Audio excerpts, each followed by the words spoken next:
I really don't want to talk about this main event. Hi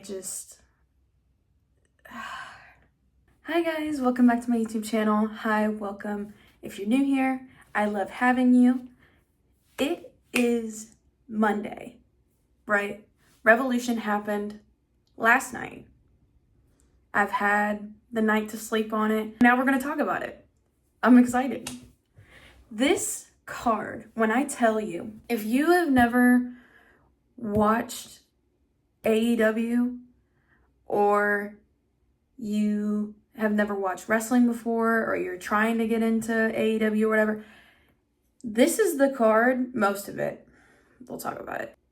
This is the card that I'm showing you, right? Because there are so many matches on this card that were so good. Like, oh my God. Like, they really outdid themselves with this one, I fear, except for like 2 matches, but we'll talk about it. We'll figure it out. With all of that being said, I guess, let's get into this video. If you like this video, if you like me, if you like what I have to say, if you don't, feel free to like, comment, subscribe, debate with me in the comments, and let's go.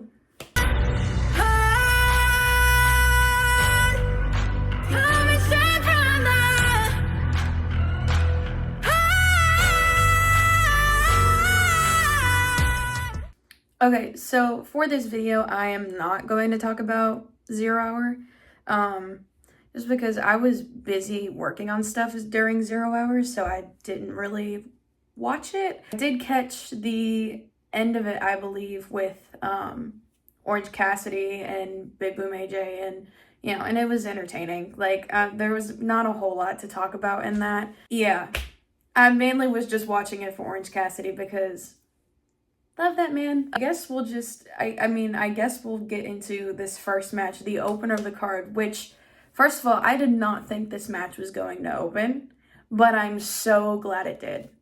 Of course, I'm talking about the match between Hangman Adam Page and MJF. Now, in my predictions video that I did a little bit before this, you can check that out if you want to. It doesn't really matter now. I did get this one wrong. I thought that, like, I wanted Hangman to win, but for the sake of the story, I thought MJF was going to pull one over on him. But no, they had Hangman win, and I think it was a great call. The last pay-per-view singles match win he had was in 2023 against Moxley, I think. If someone fact check me. Yeah, I think that was the last time he had a singles win on a pay-per-view, so, like, he needed that. He needed it. I'm glad he got it. Now, the elements in this match were just insane. Like, some of the spots they were taking were like, what the like, I'm still thinking about that tombstone onto the chair spot. Like, that was gross. That was disgusting. Like, it was so, and then,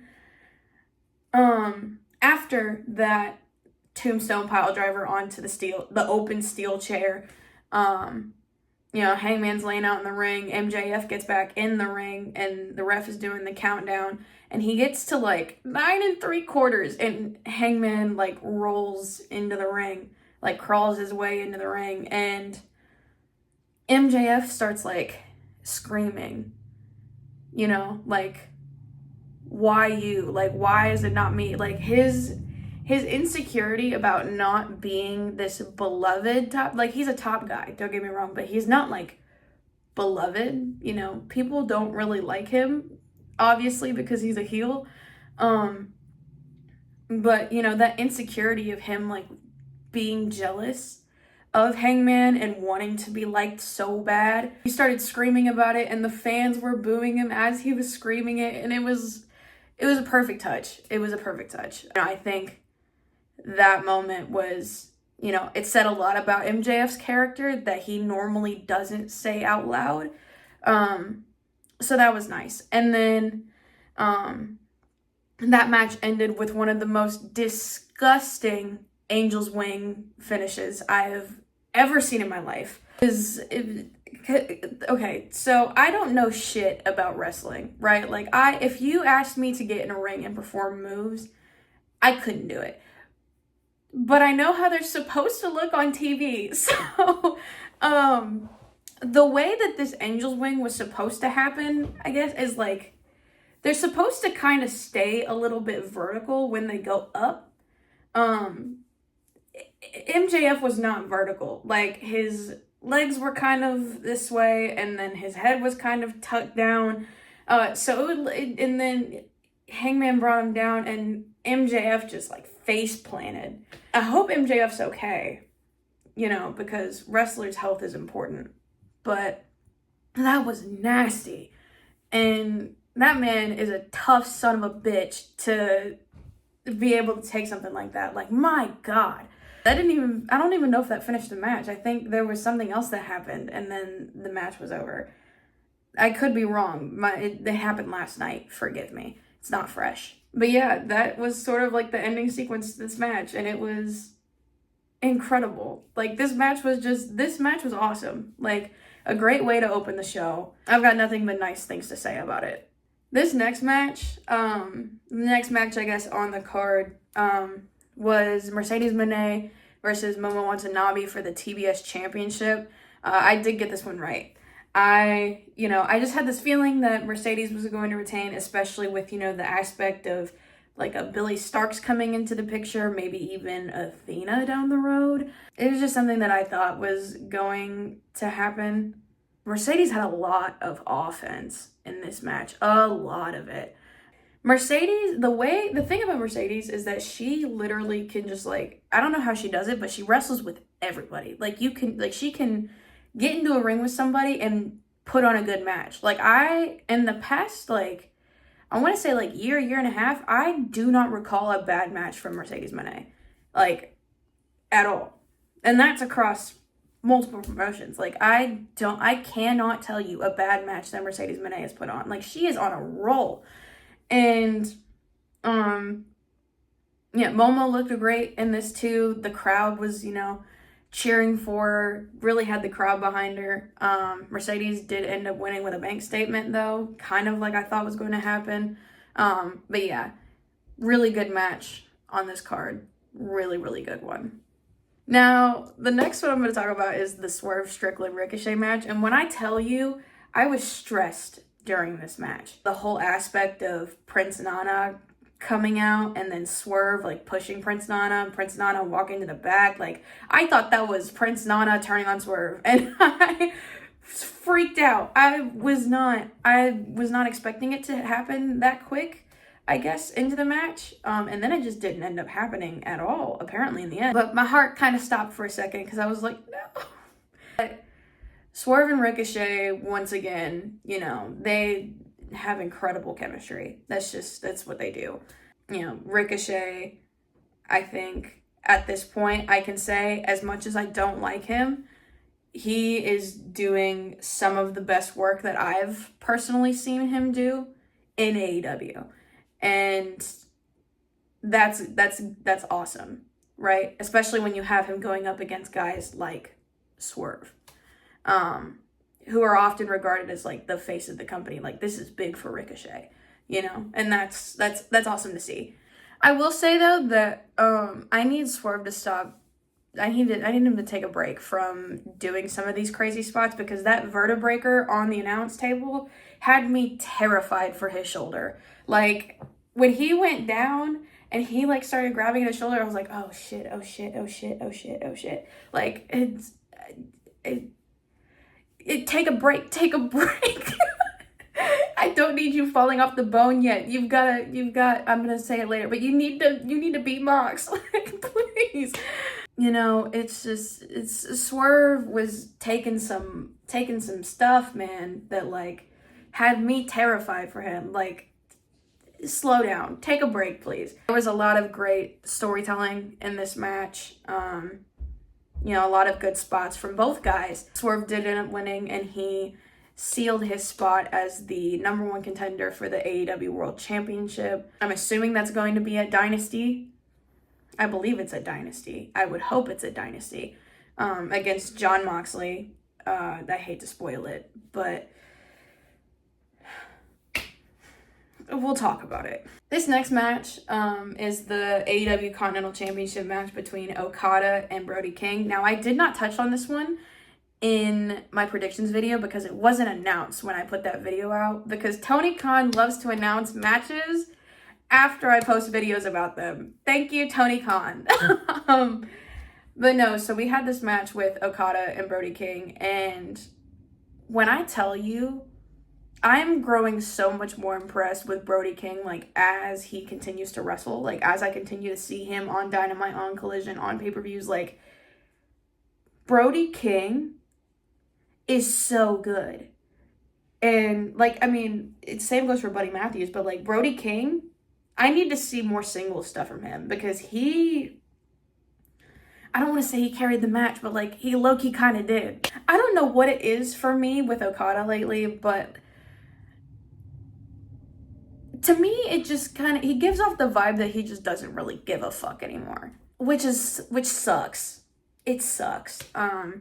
You know, give me back the old Okada that used to beat the shit out of people and give a shit. But we don't have that. So, yeah, I just felt like this match was just kind of like him going through the motions, which it was still a good match, like, wrestling-wise. But, like, for me personally, like, as he was, you know, kind of going through it, like, it for me, it was like you could tell that he just didn't care. So the match was good, wrestling-wise. There's not much more I can say on it. Okada retained, which was pretty obvious. To me, this just feels like, with how the match happened, it could have easily been on a Dynamite or a Collision. That's just me. I get that Tony Khan wanted to kind of pack the card with a lot of stuff, so I understand why he added it, but for me, like, with how this match went, I would have just kind of kept it on weekly TV. Next match is the Hurt Syndicate versus the Outrunners for the AEW World Tag Team Championship. This one was also pretty cut and dry. We all knew the outcome. The Hurt Syndicate were going to retain, and they did. I do think that this match kind of went a lot longer than it should have. Like, the Hurt Syndicate as a tag team should be, like, this dominant, like, force, right? So, like, I don't think that we should, as much as I love the Outrunners, like, I think they're super entertaining, I don't think that they should have had as much time to work. You know what I mean? Like, just story-wise, you know, like, I don't want to say they should have gotten squashed, because you know, as an Outrunner fan, I love them, but just the dynamic between the two tag teams, like, the Outrunners shouldn't have really had a chance. You know what I'm saying? Like, that's just me, though. I mean, you can feel free to disagree, but the Outrunners shouldn't have really had a chance to, you know, get some solid offense and, like, do some stuff in this match. Like, it should have been all Hurt Syndicate, at least from their dynamic standpoint. But that's just an opinion of mine. Again, this match could have also probably been on a Dynamite or a Collision main event, right? This was also kind of a last minute match, so yeah, it was fine. I do think it should have been choreographed a little bit differently based off their dynamics, but that's just me being nitpicky at this point. So the next match I'm going to talk about, and it is probably, I want to say it's tied for my favorite of the night. Of course, I'm talking about the Hollywood ending between Timeless Toni Storm and Mariah May. I wish this would have main evented. Like, this match, the Hollywood ending, it should have main evented, especially with the stuff that they were doing in this match, and, like, at the very end where it had the end on it, like, why wasn't it the main event? This match was crazy. Like, there was broken glass. Tony got hit with a champagne bottle in between the legs. Like, Tony was bleeding real bad. Mariah started bleeding, like, hitting people with, like, shoes, and oh my god, like, throwing off of ramps. This match was awesome. This was a phenomenal women's match, right? And, like, I know a lot of people, like, harp on, like, oh, like, stars don't matter, like, you know, 4 or 5 star matches don't matter, but, like, this one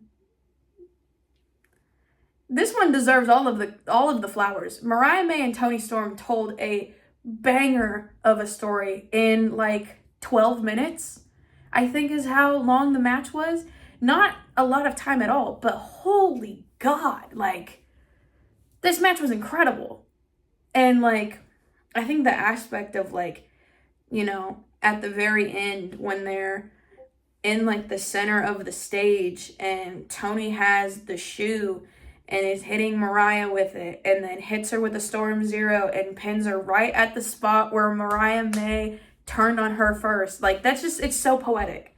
It's so poetic. And, like, I don't know. Like, why didn't this main event? I need answers. Seriously, I need answers. Because the storytelling in this match, the wrestling in this match, the details in this match, like, all of it should have screamed main event. But that's just me. But yeah, Toni Storm retained. I thought she was going to. I'm really excited to see what Toni does next. If she has, like, a Megan Bayne or, like, a Willow or, you know, somebody like that. You know what I mean? Like, I'm excited to see who her next challenger is. Like, very excited, actually. The next match I'm going to talk about is, I want to say, because I have a tied for first, and then this one would be, like, my second favorite, right? The International Championship match between Takeshita and Kenny Omega. When I tell you, I was stressed. I was stressed for Kenny. Like, for some reason, anytime Kenny wrestles, I get, like, a nervous feeling in my stomach, and I feel like I'm going to throw up because the stuff that he does in matches, like, the spots that he takes, the bumps that he takes, like, they scare the shit out of me. I'm not going to hold you. You know, some of the stomach shots he was taking and, like, knowing he has diverticulitis, like, I don't know. It just it makes me feel sick watching it. It also, you know, is really cool to, like, watch how he sells diverticulitis, which is a funny thing to say. Not really, because, you know, he almost died. But it's the way he sells his diverticulitis. it's funny. It reminds me of, like, oh, I don't know. It reminds me of, like, Bryan Danielson a little bit when he would, like, sell his neck, you know? It's so funny. Like, I don't know what it is, but, like, the way he just, like, you know, like, makes it over, like, he oversells the hell out of it. I love it. I love it. It's one of the many things I love about Kenny Omega, but, yeah, I was scared for him. I was scared. Takeshita was dominating in this match for, like, most of it until, like, the very end when Kenny, you know, got something underneath them and was like, all right, let me get to work. And, you know, he won the match. Kenny Omega's the new champ. I'm so excited. I do appreciate, actually, how this match ended. I know a lot of people like to dig on, you know, roll-ups or possum pins or things like that, but I think this match, it was necessary. You know, you protected Takeshita a lot from taking, he took V-triggers, but you protected him from the one-winged angel. So really, it was like the only way Kenny was going to win it is if he was the smarter wrestler. Yeah, and I think that was a really good way to do it. It protects Takeshita from taking a one-winged angel, but then also, like, in my opinion, it could set him up for, like, later on down the road, right? Because obviously, like, this isn't the last time Takeshita and Kenny Omega are going to go against each other. It's not. And, you know, Takeshita could be a guy that could kick out of a one-winged angel. Like, I don't think I've ever seen anybody kick out of a one-winged angel, but Takeshita could do it, and that would be insane. Like, I'm glad they protected him from that. I'm really glad they did, actually. And I'm glad of how the finish and everything went as well. But yeah, Kenny Omega is your new international champion. Kenny has gold once again, and I am a very happy girl because I am a Kenny Omega girly. Yes, I won. And then this match had to immediately get followed by the Will Ospreay Kyle Fletcher match. So when I tell you I was in shambles, like, if you know me or if you follow me anywhere else, which you should go do that. If you follow me anywhere else, you know that I am a big Kenny Omega fan and then also a super big Will Ospreay fan. So, like, having this back-to-back kind of took me out for a second. Like, I was over live tweeting on the Femme Slam page, which, if you don't follow the Femme Slam, go check them out, because what are you doing? I'm also kind of a behind-the-scenes member on the Femme Slam podcast team, which is really, really awesome. That is recent, so yay me! They're love them down bad. But I was over live tweeting on the Femme Slam page last night, and I started at the Kenny Takeshita match, and then immediately had to go into the Will Ospreay Kyle match. And when I tell you, I was like, I don't even want to tweet anymore. I was like, do I cry on the spot, or do I just, like, accept, like, hurt and stress, you know? But this match, first of all, I want to talk about the opening shot, right? The opening shot of, like, Kyle and Will standing, like, across from each other on top of the steel cage and just, like, staring each other down. Yeah. Yup.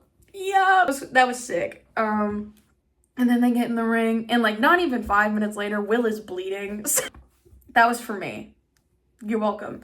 But yeah, so Will starts bleeding, and then Kyle starts bleeding. And the thing that I really liked about this match, you know, in regards to, like, other steel cage matches that, you know, other promotions do, they actually use the steel cage as a weapon, which a lot of people, when I watch steel cage matches, there's quite a few times in these matches where the steel cage is just an enclosure. Like, they don't mess with it. They don't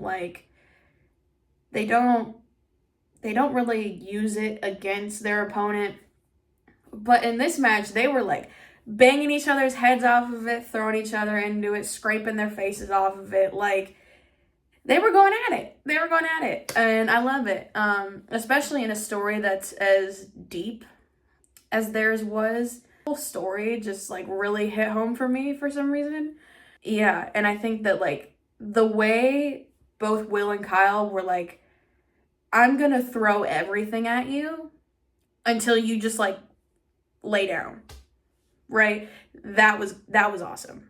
That was awesome for me. And even at one point, Mark Davis comes in and he gets weapons involved in the match, which I don't know if I would have had Mark Davis come into the steel cage, just because of, you know, the steel cage is supposed to, like, protect you from people on the outside. So, like, if we're just letting people into the cage, it's like, well,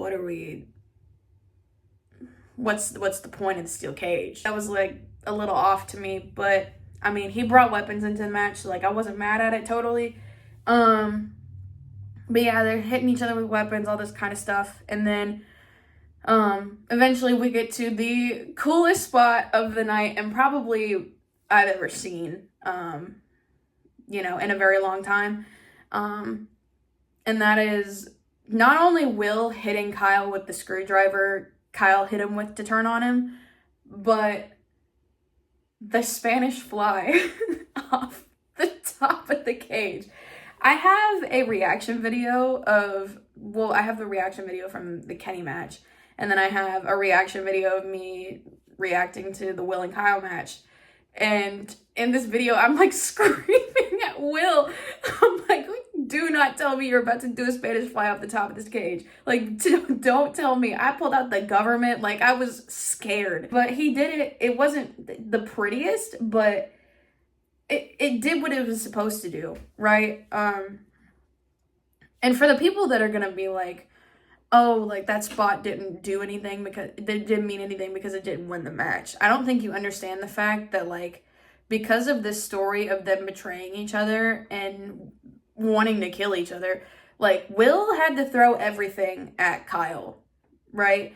So if it meant going to the top of the cage and doing a flip from 20 feet in the air, like, it was going to happen. He promised Kyle that he was going to stab him with every knife that Kyle stabbed him with and make him feel the same pain that he did, right? So Will had to throw everything at him, like, just to, you know what I mean? Will had to throw everything at him. And it ended up working because Will got up, he went to the corner, and Kyle got up and, like, accepted defeat after that and was like, I fucking hate you. I hate you, you stupid bitch. Yeah, so Kyle's going on, he's like, I hate you. I hate you. And then Will, with a ton of sauce on this hidden blade. Like, yeah. And then that doesn't finish the match. I almost said that finished the match, but it didn't. I thought Will was going to hit Kyle with a Stormbreaker, but he hit him with a Tiger Driver 91, which was a nice touch, especially because that move was a little bit of like a hesitation for Will, but now it's like a special thing that he's doing now, so I appreciate that. But Will gets the win. The Don Callis family is in shambles, and I'm here for it. I really don't want to talk about this main event. I really don't want to talk about this main event. So I guess we have to talk about it, right? You know, we had such a good card up until here. You know, all of the matches. I mean, there were a couple that were just kind of like fine, but this main event. See, when the story that is wrapped around a title like this, and, you know, around the main event, is not good, the match suffers, right? So Jon Moxley and Cope have this match, and I'm not gonna lie to you, I didn't like it at all. It was not a good match, in my opinion. Very, I guess I would say, kind of slow-ish for the beginning part of it. I mean, Mox was kind of going after Cope's neck and all that, and Cope was jumping off of stuff, which, if you're over the age of 40, please stop jumping off of tall things, because you're scaring me with your knees and your back and your neck and whatever injury you've ever had. Like, get off of the top rope, it's fine. But no, I don't know if it's the fact that Mox and Cope just don't have chemistry together, or if the way they choreographed it was supposed to be like that, but I almost fell asleep. Like, let me just put that out there. And then, you know, they're going through the motions of this match. Yeah, there's a ref bump. Wheeler Yuta comes out, and you think he's gonna hit Mox, but then he hits Cope instead. And then Jay White comes out, and then Christian comes out, and it's like, oh my god, he's cashing in the contract. He's gonna win it, and like, this is over. It's over. We're done. We're done with the story. We are done with this stupid storyline. Mox chokes him until he passes out. Now, I like Jon Moxley. I mean, I've been a fan of his for a very, very long time, even prior to AEW. But this was not the right decision, in my opinion. the Death Rider storyline at this point, we've lost the plot way too bad. To the point to where, like, Death Rider segments for me are, like, borderline unwatchable at this point. And I love Mox. Like, I want to watch him, but, like, this storyline is all over the place. Like, I understand at one point we had a mission with this, right? And I understand what that mission was, but the way that they've gone about it creatively has just killed this entire thing. Like, now I want it to be over. I really do. I mean, I didn't want Cope to win the title, but, like, even that would have been like, oh, thank God we're done with this, right? And even Christian. I don't like Christian, but I was like, oh my God, we're gonna be done with this. But it didn't happen that way. So now we have Mox versus Swerve at Dynasty. And I swear, if they don't take this title off of Mox at Dynasty, like, if we're waiting for Darby Allin to get down from Mount Everest, we're done. If we aren't pivoting from Darby Allin at all, like, this whole thing is a waste of time. Like, at this point, take Mox out on injury in kayfabe, right? And have him go on vacation until Darby comes back. Because whatever they're doing right now is just not working. It's not. And I hate to be that person, but, like, it's enough. Actually, it's more than enough. I'm sick and tired. Yeah, so Mox retains, and Revolution ends with Swerve doing a super stomp off of from the audience, kind of, like, off the ramp thing. That was a cool spot, but if Swerve doesn't take the title off of Mox, then I think we're cooked. So with that being said, that is, my review and,